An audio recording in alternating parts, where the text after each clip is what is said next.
Now, as Donald Trump rises even more in key states, it appears he's found a new target.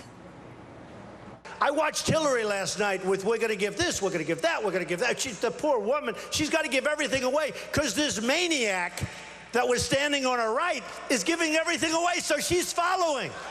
That's what's happening. This socialist slash communist, okay, nobody wants to say it.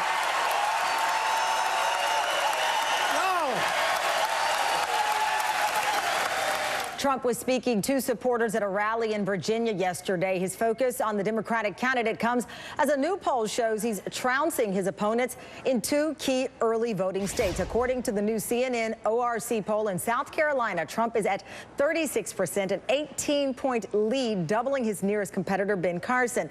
And in Nevada, Trump has a 16-point lead, 38% to Carson's 22%. Meanwhile, the Democratic frontrunner Hillary Clinton is spending the day in Texas, picking up a key endorsement from former San Antonio Mayor, now Housing Secretary Julian Castro. Let me bring in political panel for you this morning. Washington Post columnist E.J. Dionne, who's also an MSNBC contributor, and GOP communications strategist Lee Carter. Speaking of strategy, Lee, what is the strategy Donald Trump taking on Bernie Sanders?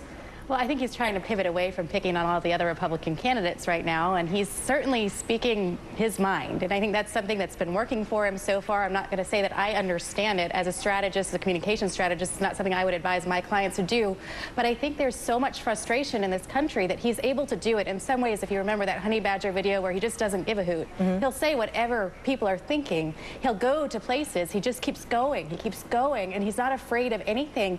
And some people are saying, you know what, that's a leader. And it's what it is. Well, it's interesting, though. He's going after Bernie Sanders, but not attacking Ben Carson. His rationale or reasoning to Katie Tur was, well, Ben Carson hasn't attacked me, so if he does, then I will go after him, which in itself, I don't even know how you explain that theory, but Ben Carson is his immediate threat, not Bernie Sanders.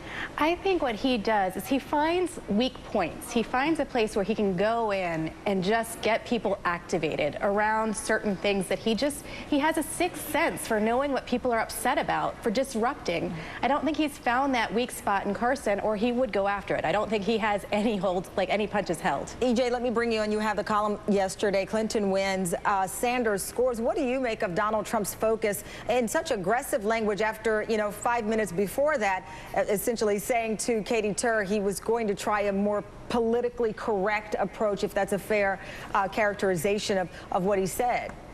Well, first of all, I think it should be said, Trump said nobody's saying that Bernie Sanders is a communist. Nobody's saying it because it's a lie.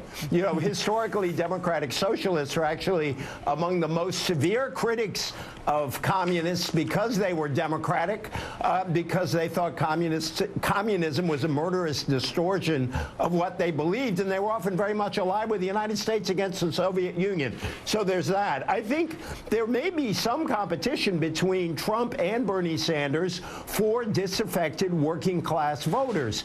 Trump's own constituency tilts a great deal toward the working class, and also any attacks on Democrats help him with real hardcore Republicans. I think on the Carson question, he may not be attacking him because it's not clear that if Carson's vote went down, Carson folks would go to Donald Trump. I think that vote could well go to other contenders, including certainly Ted Cruz, possibly Marco Rubio. So I don't think it's necessarily in his interest to attack Ben Carson at the moment. All right. Thank you both very much. Greatly appreciate it.